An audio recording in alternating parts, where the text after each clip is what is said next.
6 नंबरचा प्रॉब्लेम आता आपल्या पुढे आहे.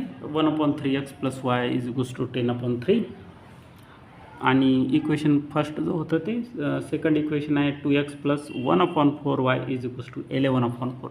तर चला आपण याला सॉल्व करूया. तर ह्या इक्वेशनमध्ये आपल्याला न्यूमरेटर आणि डिनॉमिनेटर ह्या प्रकारची रचना इथं करून दिलेली आहे. मग या ठिकाणी आपण काय करू शकतो की हा आपल्याला 3 रिमूव्ह करायचा, इथला पण 3 रिमूव्ह करायचा आहे. तर इक्वेशन 1, आता सगळ्यात पहिलं equation 1, let's multiply equation 1 by 3 to both sides. Equation 1ला आपण 3 ने मल्टिप्लाय करू दोन्ही बाजूंनी. जेव्हा आपण 3 ने मल्टिप्लाय करू, बघा आता 3 मल्टिप्लाइड बाय 1/3x प्लस 3 इथं 3 लावला फक्त, इथं प्लस, इथं 3 लागेल, 3y = 3 मल्टिप्लाइड बाय 10/3. काय होणार आहे इथं जेव्हा एक मल्टिप्लिकेशनला आहे आणि त्याच्या बाजूला मग तो डिव्हिजनला गेलेला आहे. 3 ने मल्टिप्लाय करत आपण 3 ने मल्टिप्लाय करत आहे. ठीक आहे. मग हा 3 आणि हा 3 कॅन्सल होणार. ठीक आहे. हा 3 आणि हा 3 कॅन्सल, हा नाही होणार. मग चला आता बघूया आपलं इक्वेशनला कसं स्वरूप प्राप्त झालेलं आहे. इक्वेशनला कसं स्वरूप, x + 3y = 3 get cancel = 10. Equation number 3 हे झालं, आपल्याला भेटलं इक्वेशन नंबर 3. इक्वेशन 1 इथं भेटलेलं होतं आपल्याला, जे दिलेलं आहे, गिवन आहे, हे आपण तयार केलं, फॉर्मेशन केलं, ट्रान्सफॉर्मेशन केलं. इक्वेशन 2 वरून आपण विचार करूया. इक्वेशन 2 असं आहे, इथं 4 आहे, डिनॉमिनेटरमध्ये 4 आहे, म्हणून काय करता, मग काय करायचं, लेट्स मल्टिप्लाय. इथं 3 होतं म्हणून 3 ना, मग इथं 4 आहे तर 4 न मल्टिप्लाय करून let's multiply equation 2 by 4 to both sides. मग काय करायचं, आता काय करायचं, मग लिहायचं. ठीक आहे. 4 मल्टिप्लाइड बाय 2x, बघा 2x होता, 4 ने मल्टिप्लाय केलं, plus 4 multiplied by 1/4y = 4 multiplied by 11/4. बघूया काय होतंय. 4 2 जा इथं 8 होतील, हा 4 कॅन्सल होईल, हा 4 कॅन्सल होईल. मग इक्वेशन 2चं जे ट्रान्सफॉर्मेशन आहे ते आपल्याला याप्रमाणे मिळेल. 4 2 जा 8x प्लस 4 कॅन्सल झाले, इथं y आहे = 4 कॅन्सल झाले, इथं झालं 11. इक्वेशन झालं 4. फ्रॉम इक्वेशन 3 and 4 आता इथं पुन्हा काही ना काही आपल्याला विचार करावा लागेल, 3 आणि 4चा विचार करावा लागेल. ठीक आहे. 3 आणि 4 इक्वेशन आपण एका खाली एक लिहून घेऊ. x + 3y = 10, हे इक्वेशन 3, आणि इक्वेशन 8x + y = 11, हे इक्वेशन 4. इक्वेशन 3 आणि 4ला बघितल्यानंतर असं कळतंय की कोणती तरी टर्म इथं सारखी पाहिजे होती. तर आता करूया, मग आपण हे याला तयार करणं सोपं राहील. म्हणून आता आपण करूया की let's multiply equation 4. Let's multiply equation 4 by 3 to both sides.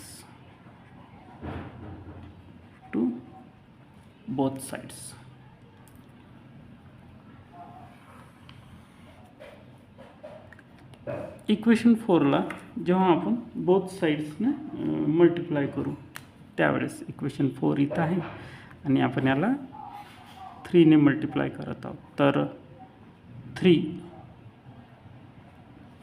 8x plus 3y is equals to 3 into 11. Equation 4 कसं बनेल आता? 8 3 जा 24x plus 3y is equals to 11 3 जा 33. हे झालं आपलं इक्वेशन नंबर 5. तर फ्रॉम इक्वेशन 3 and 5, आता 3 and 5, ठीक आहे, subtract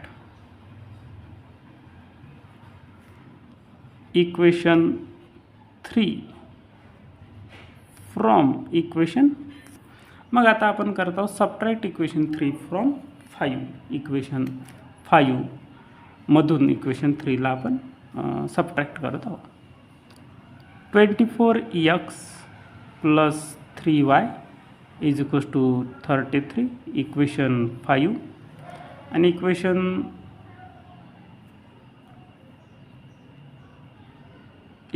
3 x plus 3y is equals to 10, equation 3. यानुसार सबट्रॅक्ट करत आहोत, म्हणून आता काय होणार, इथं साईन चेंज होणार, इथं साईन चेंज, इथं सुद्धा 3 3 कॅन्सल. 24x मायनस 1x, तर इथे येणार 23x is equals to 33 minus 10, इथं सुद्धा येणार 23. x इज इक्वल्स टू 23 इथं मल्टिप्लिकेशनला, इथं येणार डिव्हिजनला. या ठिकाणी आपल्याला उत्तर प्राप्त झालेलं आहे x is equals to 1. Therefore x is equals to 1. Place x is equals to 1 in equation 3. सोपं जाणार ते. इन इक्वेशन 3 मध्ये ठेवू आपण, याला 3 मध्ये ठेवू. इक्वेशन 3 आहे x plus 3y is equals to 10. 1 इथं ठेवू. 1 plus 3y is equals to 10. 3y is equals to 10, हा प्लस 1 इकडे गेल्यानंतर minus 3y is equals to 9. आणि आता 3y इज इक्वल्स टू 9 असं झाल्यानंतर y is equals to 9/3 is equals to 3 3 जा 9. Therefore y is equals to 3. आणि आपलं जे ॲन्सर आता आपल्याला मिळालेलं आहे ते आपलं ॲन्सर काय राहणार आहे? Solution x, y is equals to एक्सची व्हॅल्यू काय आली होती? 1 आली होती. आणि वायची व्हॅल्यू काय आलेली आहे? वायची व्हॅल्यू आलेली आहे 3. तर 1, 3 हे झालं आपलं फायनल सोल्युशन. याप्रमाणे इथं आपलं प्रॉब्लेम हे सॉल्व झालेला आहे. एक्झाम्पल 7 आता आपण स्टार्ट करणार आहोत सॉल्व करण्यासाठी. 7 नंबरचं example 99x plus 101y is equal to 499, equation first. आणि 101x plus 99y is equal to 501, equation 2. या प्रॉब्लेममध्ये लक्ष देण्यासारखी गोष्ट अशी आहे की या ठिकाणी जो रिअल नंबर आहे तोच रिअल नंबर या ठिकाणी आहे, आणि या ठिकाणी जो रिअल नंबर आहे तोच रिअल नंबर या ठिकाणी आहे. सेम पॅटर्नचं प्रॉब्लेम आपल्याला आपल्या टेक्स्ट बुकमध्ये सॉल्व करून दिलेला आहे, पेज नंबर 3 आणि 4वर. त्याच पद्धतीचा अवलंब करून आपण एक वेळा प्लस आणि एक वेळा मायनस करून हे प्रॉब्लेम सॉल्व करणार आहे. तर फर्स्ट जी स्टेप या ठिकाणी येत आहे ती राहणार आहे तुम्हीसुद्धा पेज नंबर 3 आणि 4 काढून त्याच्यावरून ह्या स्टेप्स सगळे ऑब्झर्व करा. इथं पहिली steps, let's add the 2 given equations. Let's add the 2 given equations. 2 दिलेले इक्वेशन इथं जशीचे तसे जे दिले आहेत त्याला आपण ॲड करूया. लिहूया पुन्हा 99x plus 101y is equals to 499, equation first. Second equation 101x plus 99y is equals to 501, equation second. काय करायचं आहे आपल्याला? ॲड करायचं आहे, म्हणून प्लसचं साईन आणि इथं रेष द्यायची आहे. असं केल्यानंतर आता जे काही ॲडिशन येणार ते ॲडिशन आता आपण इथं लिहूया. इथून करूया. 101 plus 99 200x plus 200y is equals to 501 plus 499. म्हणजे हा जर 1 इकडे गेला 500 प्लस 500 हे होणार 1000. आलेलं जे इक्वेशन आहे हे इक्वेशन 200x प्लस ॲडिशन करून जे आपल्याला इक्वेशन मिळालं ते जे हे इक्वेशन आहे याला आपण डिवाइड करू. डिवाइड इट है ना, divide it by 200, dividing both sides the equation, dividing the both sides of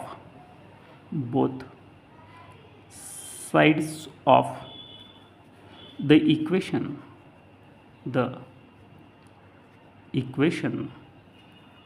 by 200 ने ज्यावेळेस आपण याला डिवाइड करू त्यावेळेस काय मिळणार आपल्याला? x plus y is equals to 2 5 है ना, म्हणजे ह्या ठिकाणी आपल्याला मिळणार आहे 5 2 5 10 200 5 1000. याप्रमाणे आपल्याला इक्वेशन इथं मिळालेलं आहे. या इक्वेशनला आपण नाव देऊ इक्वेशन 3. आता एक वेळा प्लस झालं, आता आपल्याला करायचं एक वेळा minus. Now let's subtract. Now let's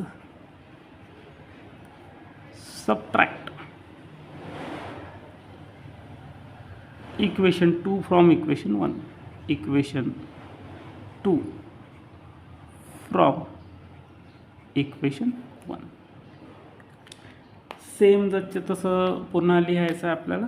लिहूया आपण 99x plus 101y is equals to 499. 101x plus 99y is equals to 501. Equation 1, equation 2. Subtract करायचं आहे म्हणून या ठिकाणी साईन चेंज होतील. साईन आपण चेंज करूया. हे केले साईन चेंज, इथं साईन चेंज, इथं साईन चेंज. त्यानंतर जे काही प्राप्त होणार 101 मायनस 99 मोठ्या संख्येचं जे चिन्ह आहे ते 2x minus 2x plus 2y is equals to या ठिकाणी आपल्याला मिळणार आहे 2 मायनसवाला. मग आता आपल्याला जे प्राप्त झालं ते लिहूया. Minus 2x plus 2y is equals to minus 2. 2 ने डिवाइड करू याला. Dividing the both sides, dividing the both sides, then we get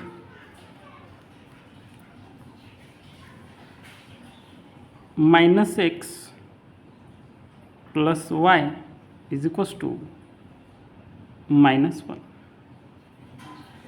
Equation number 4. Now equation 3 आपलं हे होतं x plus y is equals to 5 आणि इक्वेशन 4 आपलं हे आलेलं. Now let's add equation 3 and 4. Let's add equation 3 and 4. Equation 3 आणि 4ला आपण add करू. इक्वेशन 3 आहे x plus y is equals to 5. Equation 3. Equation 4 आहे minus x plus Y is equals to minus 1. Equation 4 solve करूया. Add करण्याचा प्रयत्न. इथं 2y is equals to 5 minus 1 4 y is equals to 2. Therefore y is equals to 2 अशी किंमत आपल्याला भेटली. Plus Y is equals to 2 in equation 3. Equation 3मध्ये ठेवू. इक्वेशन 3मध्ये जेव्हा आपण ठेवू X plus Y is equals to 5 आणि X plus 2 is equals to 5 आणि या ठिकाणी X is equals to 5 minus 2 आणि आपल्याला आता एक्सची व्हॅल्यू मिळत आहे X is equals to 3. Solution X comma Y is equal to, ठीक आहे, X comma Y is equals to solution X comma Y is equals to 3, 2. This is the required solution of the given equation. Thank you. आपल्या पुढे पुन्हा आता 8 नंबरचं problem जे की या एक्सरसाइजचं या प्रॉब्लेम सेटचं प्रॅक्टिस सेटचं शेवटचं प्रॉब्लेम आहे. 49x minus 57y is equals to 172. 57x minus 49y is equals to 252. या प्रकारे इथे दिलेलं आहे. पेज नंबर 3 आणि 4वर जो रेफरन्स दिलेला आहे त्याचप्रमाणे आपण याला सॉल्व करूया. इक्वेशन 1 आहे, इक्वेशन 2 आहे. तर मग लेट्स ॲड, सुरुवात करूया आपण. Let's add the 2 given equations, the 2 given equations. Add करूया आपण. 49x minus 57y is equals to 172. 57x minus 49y is equals to 252. 49, 57, 57. त्यामुळे आपण इथं ॲड करण्याचा आणि नंतर सबट्रॅक्ट करण्याचा निर्णय घेतला. मग ॲड केल्यानंतर बघा इथं काय येणार आहे. ॲड केल्यानंतर 57 प्लस 49 किंवा 49 प्लस 57 इज इक्वल्स टू येते 106x minus 106y is equals to 424. या प्रकारे इथं आपल्याला इक्वेशन प्राप्त झालेलं आहे. मग आता आपण काय करू शकतो, आपण इथं लिहू शकतो की बा dividing both sides of the equation by 106. Dividing both sides of the equation, both sides of the equation, both sides of the equation by 106. 106ने जेव्हा आपण याला डिवाइड करू त्यावेळेस आपल्याला मिळेल X minus Y is equals to, है ना, इथं मिळेल आपल्याला 4. हे झालं आपलं इक्वेशन 1, 2, 3. इक्वेशन 3. या प्रकारे आपल्याला इक्वेशन इथं प्राप्त झालं आहे प्लस केल्यानंतर. मग आता पुन्हा काय, नाऊ लेट सबट्रॅक्ट. पुढची step, now let's subtract. Now let's subtract equation 2 from equation 1. Equation 2 from equation 1. From equation 1. Equation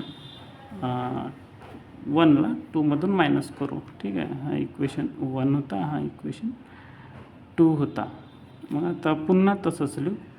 49x minus 57y is equals to 172. 57x minus 49y is equals to 252. करूया आपण याला, minus करूया. Minus केल्यानंतर आपल्याला मिळेल, subtract करण्याआधी आपल्याला पहिला साईन चेंज करावं लागतील. साईन चेंज करताना मोठ्या संख्येचं चिन्ह आपल्याला आता ॲन्सरमध्ये इथं येणार. मायनस 8x, इथं पण मोठी संख्या मायनसवाले तर minus 8y is equals to, इथं सुद्धा मायनस आणि इथं येत आहे 80. डिवाइड, पुन्हा आता डिवाइडिंग बोथ साइड्स.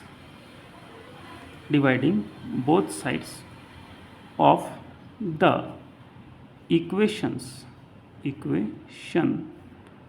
by 8 ना आपण याला डिवाइड करूया.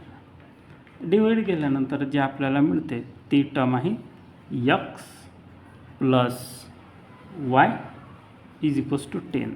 हे झालं आपलं इक्वेशन 4. इक्वेशन 3 आणि इक्वेशन 4 आपल्याला आता मिळालेलं आहे. हे होतं आपलं इक्वेशन 3. हे आहे आपलं इक्वेशन 4. आता इक्वेशन 3 आणि 4 जे आहे हे आपल्याला याच्यावर आता काहीतरी प्रोसेस करणं आहे. ते आपण प्रोसेस करूया. ठीक आहे. आता फ्रॉम इक्वेशन 3 and 4 तर आता आपल्याला काय करावं लागेल, आपल्याला ॲड करावं लागेल. Add equation 3 and 4 3 and equation 4. Equation 3 काय आहे, x minus Y is equals to 4. Equation 4 काय आहे तर x plus Y is equals to 10. ठीक आहे. इक्वेशन 3 ना 3 इक्वेशन 4. ठीक. ॲड करताना जे सारखे आहे आणि वेगळं चिन्ह आहे ते मायनस कॅन्सल होऊन जाईल. x आणि x हे झालं 2x इज इक्वल्स टू इथं झालं 10 plus 4 14. x is equals to 14 हा 2 इकडे इंटूमध्ये होता, इकडे डिवाइडमध्ये गेला. x is equals to 7. Place x is equals to 7 in equation 3 मध्ये ठेवू. इन इक्वेशन 3 इक्वेशन 3 आहे x minus Y is equals to 4. एक्सची value 7 minus Y is equals to 4. Y is equals to 4 है ना. Minus Y is equals to इथं plus इथं minus Y is equals to -3. Y is equals to 3. Solution आपल्याला मिळालेला x, y is equals to 7, 3. हे झालं आपलं solution.